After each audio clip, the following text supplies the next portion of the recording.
Where's that Palm Beach condo crash I was promised? Let's take a look at how many condos and townhomes are selling, how much they're selling for, how long it's taking to sell them, whether we're in a buyer or seller's market.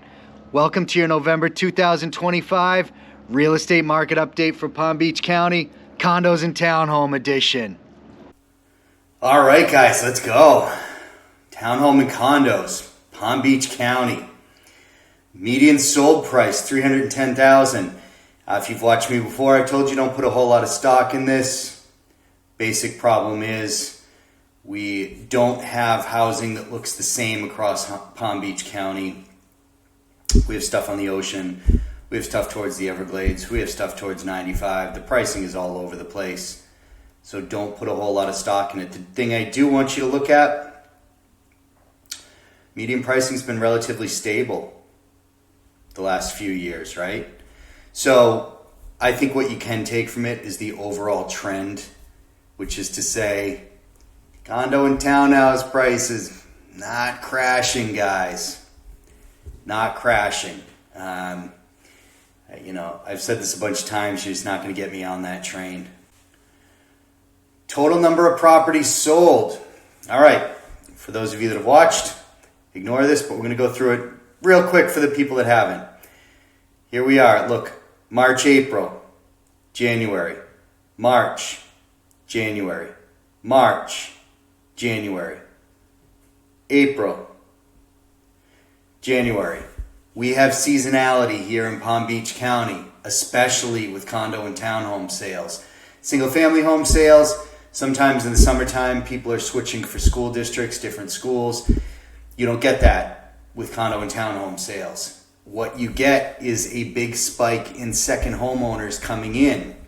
And when are they here? December through March, April.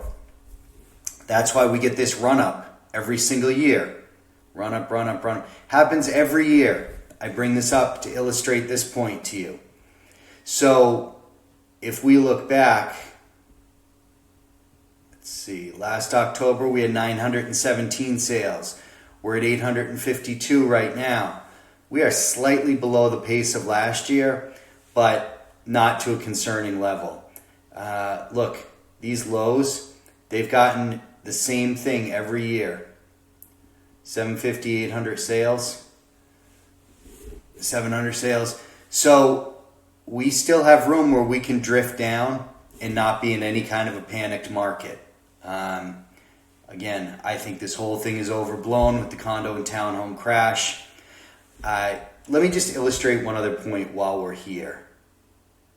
So let me pull this up. This is from last month. This comes from MLS, local MLS data. Look, go down to condos and townhomes. 509 of the 817 sales paid in cash. It's what, 62%, more than 60%, right around 62, I think. If you're asking me again and again why I think the market down here is not going to crash, I was around during the market crash last time. Everything was leveraged. That was the problem. When you have 60+% of sales being made in cash, these are not distressed people that if something goes down 30 grand, they're going to stress about it. That's not what's happening here. Look, same thing, but a little bit different on the single family homes side. 45% in cash.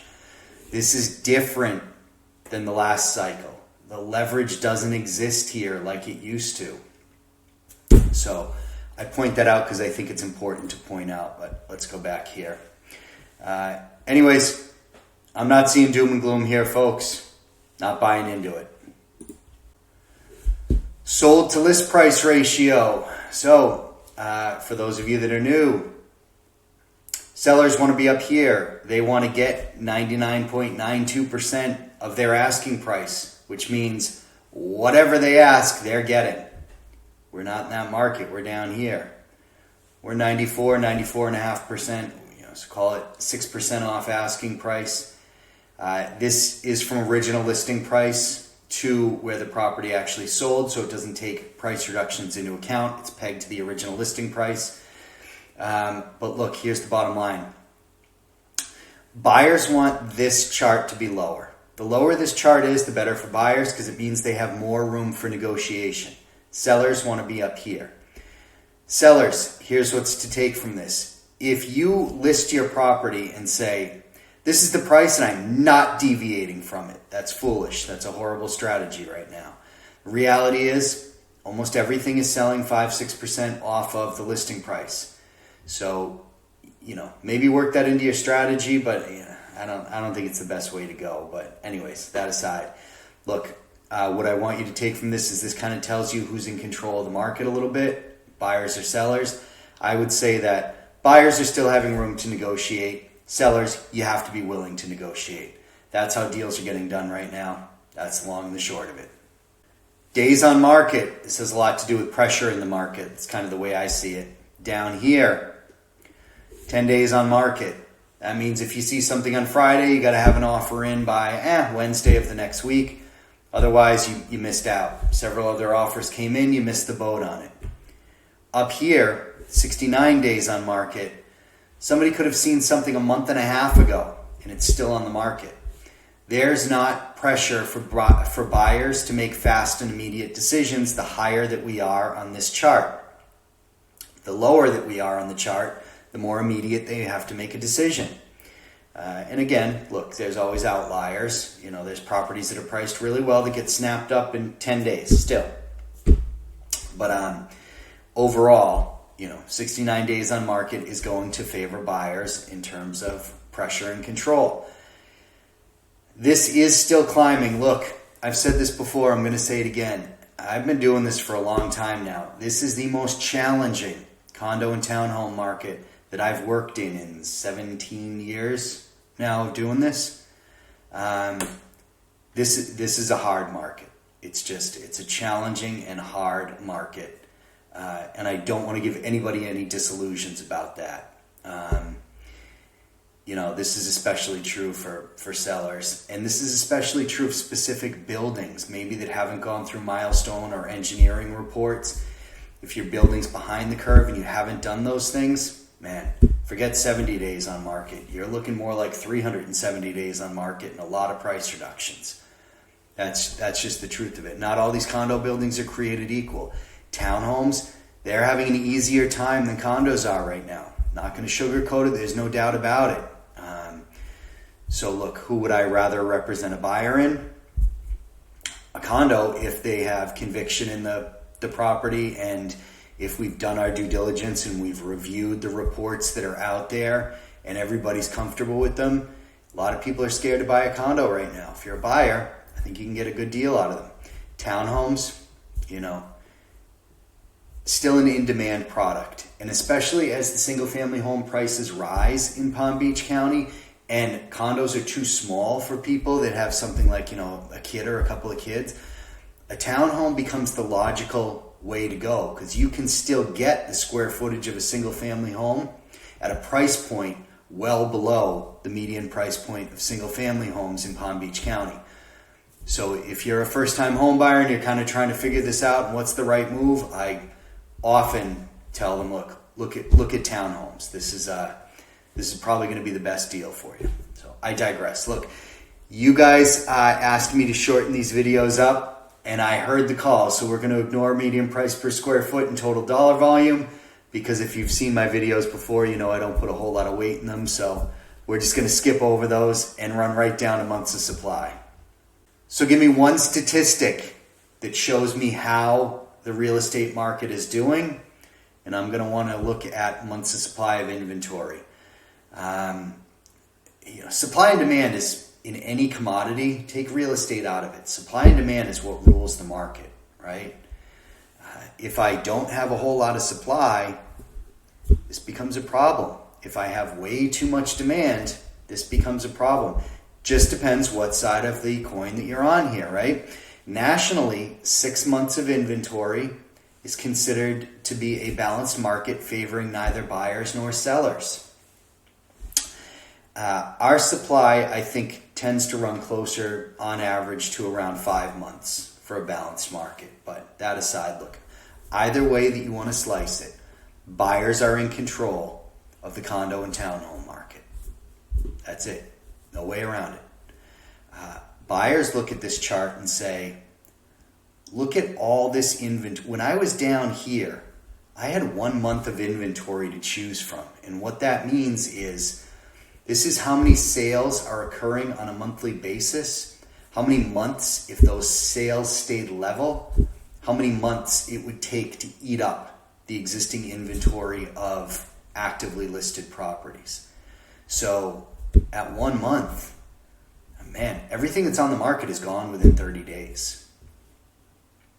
We get up here 9.5 months. Think about that. It's a huge difference, right? So if you're a buyer, you want more choice, you want less pressure, you want more properties to choose from. Overall, look, up here, you have more choice. This is the best thing for buyers. Now, I kind of started saying, look, when this was peaking, I've been saying to you guys that have watched, look, here's what happens. Sellers that aren't pressured, that aren't getting their number, and they've got their property listed, they're just saying, I don't want to do this anymore. I'm going to pick my ball up, I'm going to go home, and I'm just going to hang on to this property, and I'm going to try when the market's better. And what happens is inventory comes down then, right? So there's still sellers that are out there. They're just not selling for the price that they're getting right now. So I think this is it's super important to look at. Buyers, going back to the seasonality chart. Look, I love working with buyers in November and December. Think about the logic. Agents, buyers, everybody's busy with the holidays. People aren't really working. If I'm bringing you to a property between Thanksgiving and New Year's, there's not other people going to see that property, I promise you. The showings go way down on listings. It's a rough time to get a property to market if you're a seller. I really prefer to get them out there in January. Some caveats exist, but for the most part, I really prefer to list in January versus now, because again, people are distracted. It's a hard time. But if you're a buyer, think about that. You have everybody else busy with the holidays. They're not going to see homes, which means you can put an offer in November and December, and you may get accepted, because come January, February, in condos and townhomes, we know sellers are getting offers. That's when they're coming in. So use it to your advantage. If you've been on the fence, for me, this is the time of year. Let's go. Let's be a buyer. Call me up. If you're a seller, call me up now, because I want to position you for after the new year. That's really the strategy that I push. So as always, guys, look, thank you for watching. Do me a favor. Subscribe to the channel. If you get value out of this, it really helps me out. But more than anything, give me a call, 786-443-7203. That's my phone number. I'll answer it if you call. Or if you want, contact me any of the other ways down here. But that's it, guys. We'll see you next month.